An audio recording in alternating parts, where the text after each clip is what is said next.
What's going on, everyone? This is the North Shore 9 podcast brought to you by FanDuel. You're listening to the North Shore 9 Postgame Show brought to you by Primanti Brothers. I'm Neil. With me is Doug. The B team is here. The B And team, the baby. Pirates have won again, Doug. 9-3 and sweep the Minnesota Twins. And the yo-yo season continues. But good vibes here. Drop those hashtag Raisits in chat if you would like free Primantis at the end of the show or the chance to win that said free Primantis. But Doug, how are we doing today? Hey, we're feeling pretty good. The Pirates are 4 games over 500. I think that's it's not the high point, but it's getting close, right? I think maybe we've been 5 games over something. It's the best we've been in a while. They swept a team they're supposed to sweep, and they did it in 3 different styles: a comeback win, a roller coaster game, and then just sheer dominance. And it's listen, we had a couple things happen today that could put a damper on your spirits, and then we get Braxton Ashcraft, and I feel much better. And we get Nick Gonzales hitting a home run, and Henry Davis knocking into. At Ryan O'Hearn, what a fun game for us. And it was a weird game, but a fun game. Yeah. I mean, we should start with like some of the extracurricular stuff first, because I mean, for one, I think this team, it feels like every time they lose 2 games in a row, Brandon Lowe has to sit in the clubhouse answering questions about how the team bounces back from a tough loss. And he always says you just got to bury it. And they always do, and they always come back. Right. But like, the team has been resilient. And I really think like that Brian Reynolds walk-off, the vibes have just been really high with this team. People are enjoying themselves. And so when the news, I don't know, like everything's going really well, right? Like we're on 86 win pace. You're looking like the best team since 2017, I'd say. Everything's going really, really well. And then news drops today where Carmen Mlodzinski goes on the restricted list. Don Kelly said last night that he was supposed to come in after Ashcraft. I think they clearly want to give Ashcraft some rest because he's been pitching a lot. He's pitched the 4th most innings in baseball this year. And we don't know all the details.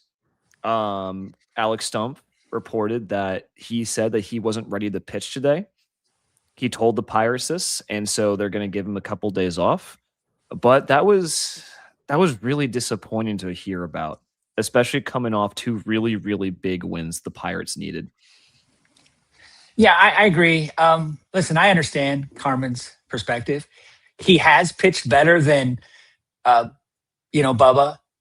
He has. Honestly, I know we're all excited about Jared Jones, but Jared Jones has not had a good start since May of 2024, right? He got hurt. He, then was ineffective after coming back. Like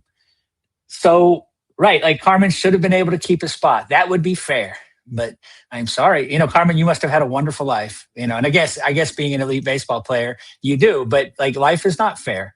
The Pirates thought the best place for you, for the team, was in the bullpen.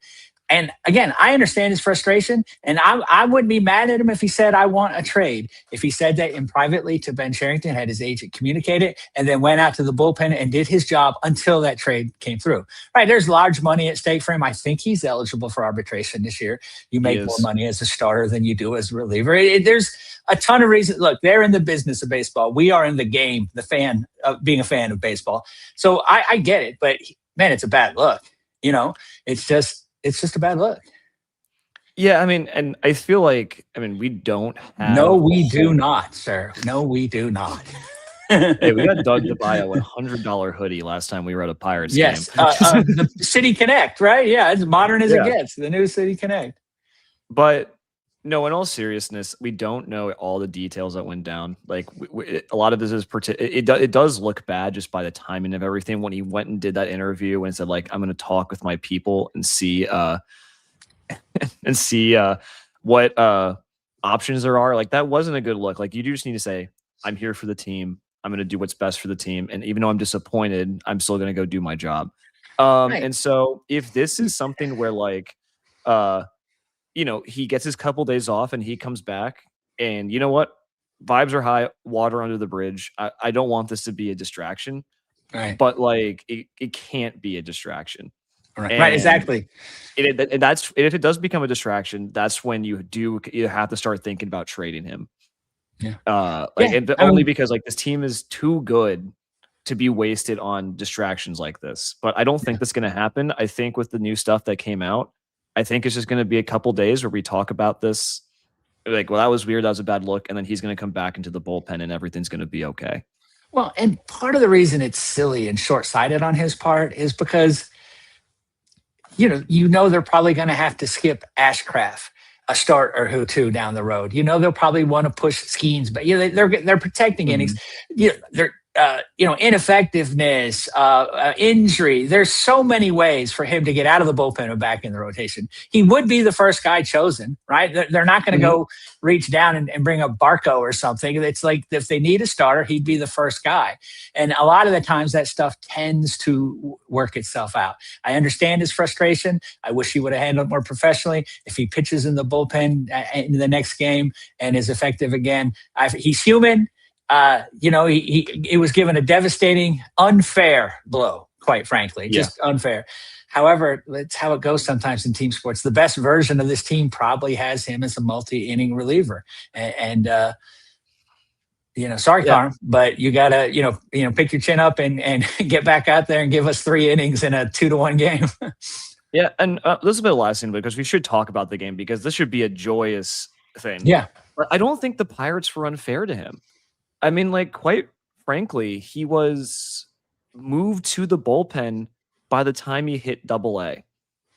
Like, he was a reliever for a significant part of his minor league career, especially coming up to the majors. Yeah. And then he said he would retire if the Pirates didn't give him a chance to start. And the Pirates did. The Pirates let him try. They let him try last year. They gave him a chance this year. And clearly there's something that the Pirates don't see as a full-time starter. Maybe he can make the occasional emergency spot start. But if anything, I think the Pirates have done right by him. I really I think the organization has a lot of bad stuff with it. Like, they do a lot of dumb stuff. I think they did okay with Carmen this time around. And I think he just, and unfortunate for him, because if he wants to be a starter, unfortunately, he has no leverage. He doesn't have the leverage to, because the Pirates have total control of his contract. Right. So, to be fair, he every time we talked about him, we said he's a fine 5th starter type. It wasn't like he was distancing himself so far from Bubba or Jared Jones or what have you. I mean, again, I don't want to say unfair, but based on merit, he's been better than Bubba, I think. But fair. Again, the Pirates are, there is a fine line between development at the major league level. And, there's a lot of things that go into these decisions. Again, it's just easy enough. It's just easy enough for him to just be cool, keep his head down, say all the things. I'm very disappointed. I want to be, just like you said, I want to be a starter, but I want to, I believe in this team. I love this team. I want to help this team any way I can. You give us the cliche answer, whether you mean it or not, handle all that other stuff behind closed doors. And let's get to the business of winning. Yeah. Which the Pirates had. And so let's actually talk about the game because, again, what a great game and very comfortable, never in doubt. The Pirates get to Zuby Matthews very early, but unfortunately, I feel like before we get to the offenses goes where we have to talk about Braxton Ashcraft because my word, he is absurd. Braxton Ashcraft once again dealing like he's an ace.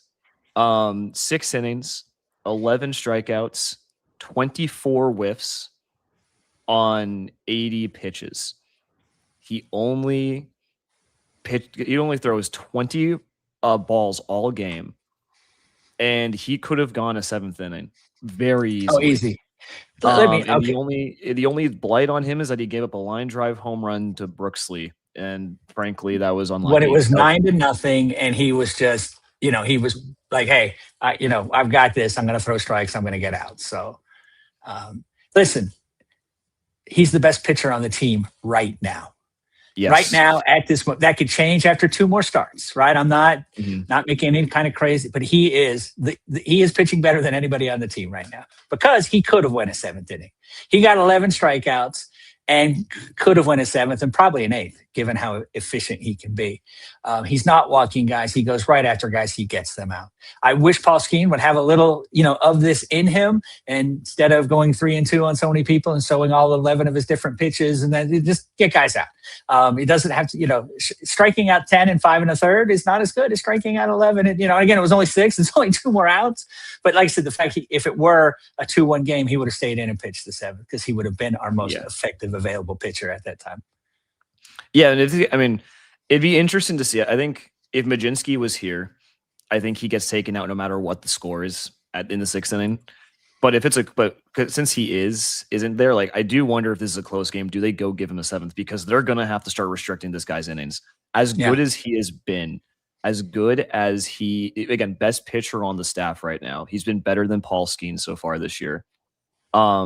Again, only 3 guys have pitched more innings in baseball than he has because not only has he been elite, he's been effective too. Right. His ERA is at a 2.77, and you need this guy for August and September. You desperately need this guy to go every inning you can in August and September when the playoffs are on the line. And so you're going to have to rest him. But right now, how many pitchers in baseball are better than him? There's not too many. There's not too many. I agree. He pitched 118 innings last year. It was a career high. You're thinking now. Here's the one thing, and I'm curious about this because they've been letting him go often another inning more than any other pitcher on the team. Right? He'll come out and we'll say, "Wow, I didn't think he'd come out in the 7th." It's like we almost always know when Mitch is coming out or when Skeens is coming out, that sort of thing. Obviously, but Carmen and Bubba, it's it's going to be in the 5th or in 4 1/3, that sort of thing. But I wonder if because he throws so few pitches, it's. Are they going to let him exceed that innings total a little more than you would because he's leaving games with 77 pitches and instead of 97 and 100? But regardless, like if we have any notion of making a playoff run, I want August, September, Braxton Ashcraft, being able to go full throttle, and they're going to have to do some stuff with him. DiNardo was posting about, not using a 6-man rotation on Twitter, and all very, very valid points. But my only concern with that is Braxton Ashcraft. I want to make sure that they manage his innings so we have him in August and September. Yeah. It's hard to even keep talking about it because he's just that, he's striking out more than a batter an inning. His whip is almost at 1 exactly now. He does everything you want a starting pitcher to do to the point that it's not a question. We talked about it earlier at the beginning of the season, but he is your number 2 guy in a playoff series. There is no one close. I think even if Jared Jones gets back to 2024, Jared Jones, at the beginning, I would rather give the ball to Ashcraft because of the efficiency and because of the innings. This is a guy who is suddenly become a vital part of any playoff rotation, and he is that good. Oh, absolutely. If Paul Skeens has to pitch the last day of the season to get us into the playoffs, Braxton Ashcraft is my, game 1 starter in the playoffs, right? I don't care how well anybody else is doing. I don't care. Braxton Ashcraft is the guy I'd have most faith in and the guy I most want to see. Mm-hmm. I'll say this. I think there's merit to the 6-man rotation where you just don't skip Paul Skeens, right? Where whatever happens, you give everyone else an extra day of rest, but then you let Paul go every 5 days because you need him to. Right. But I do think there's something to be said about giving them an extra day of rest and something like that. So if that's the place where they want to see Mlodzinski as a 6th starter to give guys like Ashcraft and Jones a break. But I do think there's something to be said just by this whole especially with Dotel. And if you have Mlodzinski back, just piggyback them. Right. Yeah, just piggyback them but let them have that consistent start so you're not completely losing out on Ashcraft. Because I think Jim is right in the comments, skipping starts is when the margins are this close in the National League is probably detrimental, right? Right. But Well, you want him on his routine. All these things are very important to professional athletes, right? And look, as I said, he's our best pitcher right now. I don't want to go 10 days without seeing him start. We need him. We need wins. Like I said, we're on pace for 86 wins, not 106, right? 86 wins last year gets you in the playoffs. Many years does not. We need to be striving for 90 plus. And, and to get to 90 plus, we're going to need, Braxton Ashcraft. So, I'm 100% with let's not, he's a guy it's funny because it's just burned into our heads. All we did was talk about his injuries over the years. He's going to be a reliever. He can't stay healthy. Well, that happens with a lot of guys. They go through an injury pro phase and then they're labeled that way. But you find it's like, wait a minute, he's gone 4 years without an injury. Maybe he was injury prone until he wasn't. Maybe he's not injury prone anymore. Maybe he's healthy. He's gone through it, and the guy's ready to give you 180 innings. He's big, strong Texan. Let's see. I've said this before, but all this babying and stuff is not corrected pitchers' injuries, right? It's as Jim has points out, it's throwing as hard as they can every time, and it's throwing with spin and all that sort of stuff. It's not the innings necessarily. So, give me more Braxton Ashcraft. I'm here for it. I was thrilled when they put Jones into his start on Friday. I'm like, oh, good, I get to do a Sunday game with Neil, and we get to talk about Ashcraft. So Ashcraft, and that's best pitcher to talk about. Yeah. I will say one last thing before we hear from our friend Cody. I feel like it's. Damn, I actually lost my train of thought. I feel like most major league organizations have decided that restricting innings in some capacity does help mitigate injuries, because it seems like it's something every organization does. So I think there has to be some merit to it. But yeah, I do understand, there's still Tommy Johns every single year, despite their best abilities to keep pitchers protected. But we are at 118 entries right now. So let's get that even higher. Drop the hashtag #RaiseIts. But right now, we're going to hear about IQ bars. Just a second before we go to Cody. I want to say, Cody recently said on a podcast after Esmeralda Valdez threw somebody out at third base that shades of Dave Parker. So now I know that you all think that's crazy and that you probably shouldn't trust him. But go ahead and listen to his ad read. It's a good ad read. IQ Bars is a great product. So I know, after he said something that ridiculous, you can't take him seriously. But let's hear him out on this one. 64000. Yes. This episode is brought to you by IQ Bar, our exclusive snack hydration sponsor. IQ Bar protein bars, IQ Mix hydration mixes, and IQ Joe mushroom coffees are the delicious, low-sugar, brain and body fuel you need to win your day. The Ultimate Sampler Pack is a great way for you to try all IQ Bar products and flavors. You get 9 IQ bars, 8 IQ Mix sticks, and 4 IQ Joe sticks. All IQ Bar products are clean label certified and entirely free from gluten, dairy, soy, GMOs, and artificial ingredients. With over 20,000 5-star reviews and counting, more people than ever are fueling their lifestyles with IQ Bar's brain and body boosting bars, hydration mixes, and mushroom coffees. The Ultimate Sampler Pack includes all 3. My personal favorites so far have been the almond butter chip and the iced tea lemonade hydration mix. It's just really full of flavor. I love starting my day with it, and I couldn't imagine starting my day with anything else other than IQ Bar products. Right now, IQ Bar is offering our podcast listeners 20% off all IQ Bar products, including the Ultimate Sampler Pack, plus free shipping. To get your 20% off, text MLB to 64,000. That's MLB 64000. Message and data rates may apply. See terms for details. Yeah, so Braxton Ashcraft was somehow the star of the show again, but the reason it's surprising, though, is because the Pirates scored 9 runs today, Doug. And the Pirates continue to be top 5 in baseball in runs scored. With today's win, they are now averaging 5 runs a game. And I think the perfect way to start off with is just that first run that we got, where what a welcome back from Ryan O'Hearn. Just first at bat off the IL.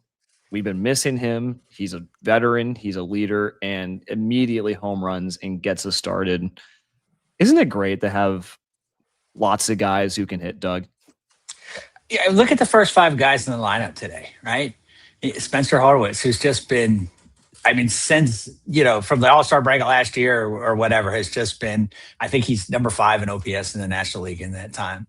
And then you go Brandon Lowe, he of the 14 home runs. Then it's Brian Reynolds, who has been just on fire for a week, and then it's Ryan O'Hearn, who's been missing and we have missed it. And then it's Gonzales, then it's Cruz. Like, we have not had this kind of depth, and we're missing Connor Griffin, who went on the IL, which, we didn't mention. Only 10 days, and they think he'll be back in time. So yay, good for that. But and we're getting some production from the bottom part of the order as well. And I think that happens. I really do think that happens because of bringing in Lowe and O'Hearn, right? They have taken the pressure off. Nobody feels like they have to win the game by themselves anymore, which they probably all felt like past couple years. So yeah, Ryan O'Hearn comes back. I don't need no minor league rehab. Just comes in, picks right up where he left off. Oh man, what a great pickup. Kudos, Ben Cherington. The Ryan O'Hearn pickup. I liked it at the time. I didn't think it was going to be this good. And it's just, and we've like for the first time in his tenure, we've picked up a guy who was, trending up, as opposed to all these guys that were, well, he hasn't had a good season. He was an all-star in 17, and now we've got him in 23. If he can get back to that form, no, we're getting guys that are just at the peak of their abilities, and it's great to see. Yeah, I mean, so the first 6 batters in this lineup, first 7, the first 6. First 6 batters, the lowest OPS is 720. That was the highest last year, right? Yeah, right. That was the highest highest of anybody. Yeah. 4 of them over 800. Cruz is just under 800 at 794. The depth is huge, and I think you're right. Like, especially like the fact that guys like O'Hearn and Lowe are here have allowed, especially Brian Reynolds. I think Brian Reynolds is the biggest benefactor of this because Reynolds and Cruz. I think Brian Reynolds, like, we kept talking about how concerned we were about his whiff rates and how many times he's striking out. And to me, I just think it's pretty clear that he was pushing a lot, or he was like trying to manufacture offense on the team that had no bats for a very long time, especially last year. Because now he's one of the highest he's taking walks. He is one of the highest on bases in baseball. He walks again today once, as long scores twice. I mean, like, he looks like a completely different player. And if there isn't proof of lineup protection, I think this is perfect proof that it exists. That it's a real thing. It's a tangible thing. You want to, like, the clearest indicator that this team has improved and that some of these moves were good is that Ozuna is a complete swing and miss, right? He's just been awful. We've seen little flashes here and there. We've wanted more, but it doesn't matter. Like, because he hits so hard, on the other 2 guys. And because the other 2 guys have performed well, it's allowed Cruz and Reynolds to be better. And Spencer Horwitz has been just as good as he's always been. And Connor Griffin is living up to the billing. So yeah, it's like, we missed on Ozuna. It's okay. It's fine. They can keep him on the bench. They can DFA him. They can give him I don't care. As long as he's batting in 7, 8, or 9, and he's not gonna be the big hole in the lineup. Like when we missed with Pham and we missed with Tellez and we missed with that, on and on and on, through the years. It's like, we couldn't afford to miss. And these guys have performed so well, and the rest of the guys have performed so well. It's like, okay, it's fine. We missed. We'll do something, at the trade deadline or what have you. Yeah, 100%. And I mean, like, I don't know, like, if you asked anyone back in March that Marcell Ozuna would have a sub 600 OPS and what you thought that meant for the Pirates, I bet all of us would have said, well, this is a disaster. Yeah, like, things have gone horribly awry. This is something that can't be stomached. Like, this can't happen. But it's anything but. I mean, like, you get, like, Griffin being hurt sucks, but this team can weather it. This team weathered having Ryan O'Hearn on the IL for 3 weeks. And I mean, like you said, production from the bottom of the lineup. I mean, I know he's not bottom of the lineup, but we witnessed history today, Doug. we finally saw a Nick Gonzales home run. And what's even crazier is that was dead center field. I mean, how many times this year have we seen Nick Gonzales hit a ball to the warning track and just hasn't been able to get the ball over the fence? Right. And like Right. that home run was big. It broke the game open. It was 4-0. And with Ashcraft dealing the way he was dealing, I felt like the game was pretty much over. Yeah. Oh, that was it. Right. That was like, okay, they're not going to get to Ashcraft. And again, it was, the complaint about Gonzales this year has been zero power. And well, which has been valid. Not today. Yeah, no, very, very fair. Right. But you know what? And I want to get to this a little further. It's not so bad getting a lot of hits. I know in today's baseball we dismiss that, but after the O'Hearn home run, how did we score? Do you remember how we scored in that next inning? Yeah, after O'Hearn, we had Triolo get a RBI single. Yeah, but wasn't there like some small ball there? Do you know what I'm saying? Like it's like was it? I thought it was Cruz gets on and he takes off, and O'Hearn lays it, puts it right into where the shortstop would have been standing if he wasn't covering second base. So Cruz gets the third, Mangum gets the first, and then Triolo comes up. That was the fifth inning. Was that in the fifth inning? Whenever it happened. The fifth inning, yeah. But I'm saying, so you're much smarter than me. You embrace analytics much more than I do. You can't tell me what they did in that inning was not useful, couldn't be replicated more often than hitting home runs, right? I mean, that's this team, especially this team they've had the past 6 seasons. Like, why in the world were you trying to get G1 Bay swinging for the fences and not slapping the ball to the hole where the shortstop is? I mean, it's just, this is a way this team can score runs, where they can generate some runs, because you've got some guys that can handle the bat. Mangum can handle the bat, and I know he is disappointed for most season. This weekend has been the Jake Mangum series type thing, but again, with Gonzales lacking power but able to handle the bat, Cruz's speed, Connor Griffin's speed, that sort of thing, you could generate some runs by just playing. I felt like I was watching Tim Foley and Omar Marino back in the good old days, or Jay Bell and Gary Reedus, along those lines. And I think this team, I've always thought this team needs to embrace that style of play. I'm not saying it every single at bat and every single, opportunity, but, I don't want to go up there with Nick Gonzales trying to hit home runs all the time and Jake Mangum trying, swinging for the fences. It doesn't make sense. You put the ball in play, hit and run, move around, that sort of thing. So I love that. It made me very happy to see that style of, baseball embraced and used and effectively. Well, I'll say this.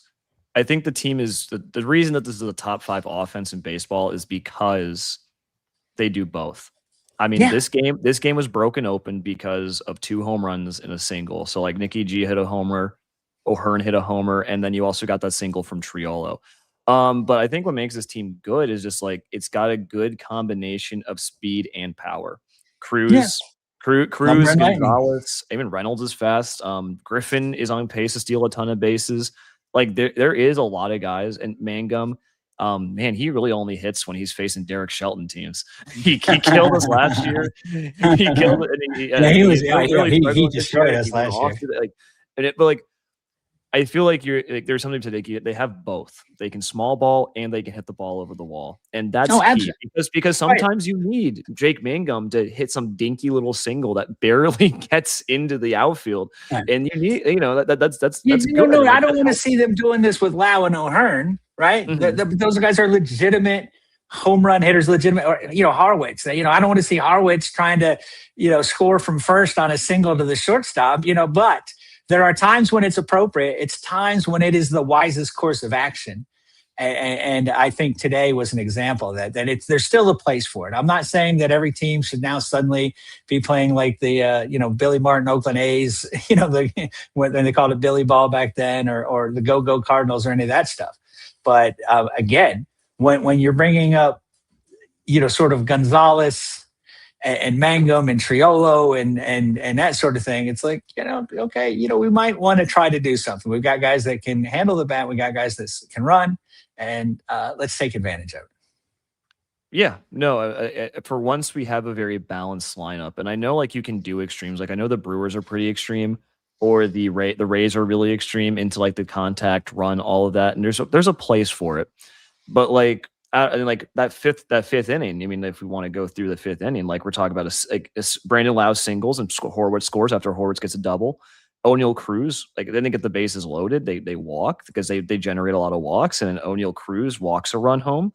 Mangum hits a sac fly, and then Henry Davis even he just pokes it in the left field. It was and just before you know it, it's 9-0, and like right. I honestly Henry at that point, popped up a bunt. The Pirates made the gap so big. I was surprised Ashcraft came out for the 6th. That's how dominant we were. Yeah, that was I wouldn't have been mad if you would have brought Cam Sanders in and say, "Look, man, it's 9-0. Just keep it under 5, buddy." Yeah. And you're just going 4 innings and saving the rest of the bullpen. But yeah, it was interesting. Yeah, Henry Davis. When I was talking about the small ball inning, Henry Davis had a chance to add, and he popped up a bunt. But he redeemed himself, a little bit with the single, and we've all come to terms with what Henry is. So yeah. I mean, it's rough that the first overall pick is tracking toward an Austin Hedges career, but you know what? At least he's valuable, and he got a good hit today. Yeah. Man, all I'll say, I have to address this. Like, get my poor boy Derek Shelton a pitching staff. Like, not only is Henry Davis back, so is Jim Rosati's Louisville delusion. Yeah, poor Shelty. I mean, Shelty is now like.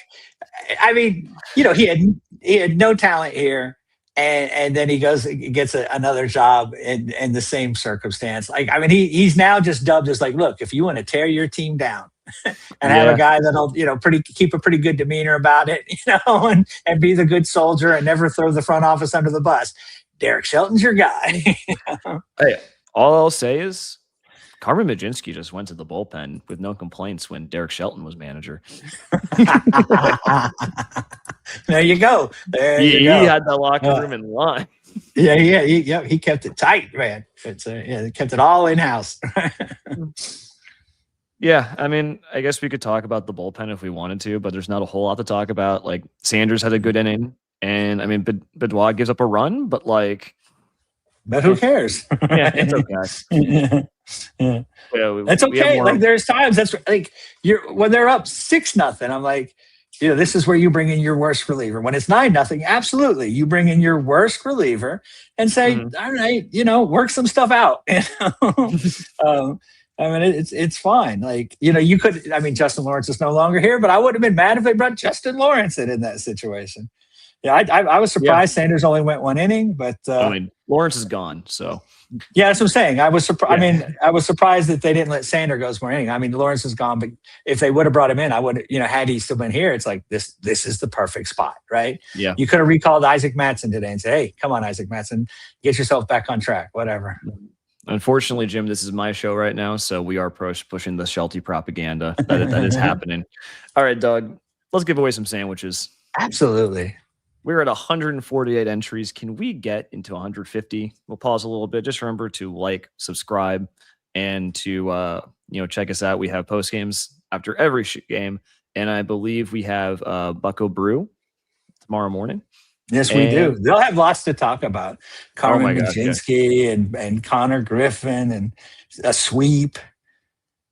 Yeah, but all right, let's give away sandwiches. Let's see who the first winner is.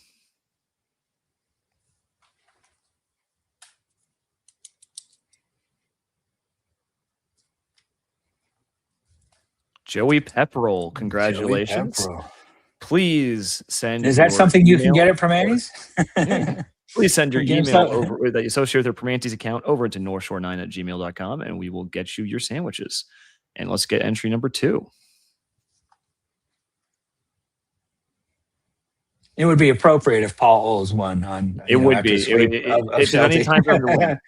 Unfortunately, it is now unfortunately for Paul, Stephen DF 4698. Congratulations for winning.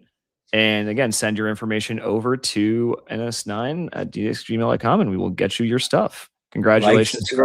Like, subscribe, follow, leave a comment. buy tickets to our tailgate, join our cult, look for our forthcoming app. You read the blog. Stumpy, watch Alex. You got to watch Alex 5 days a week. There's all sorts of stuff. And now Paul didn't win, but I think he's got like 6 burners in here, all criticizing you and Shelton. So maybe he is Stephen D. Who knows? Or Stephen. Yeah. Tell you what's looking interesting, Doug. Pirates are at a plus 700 on FanDuel to win the division.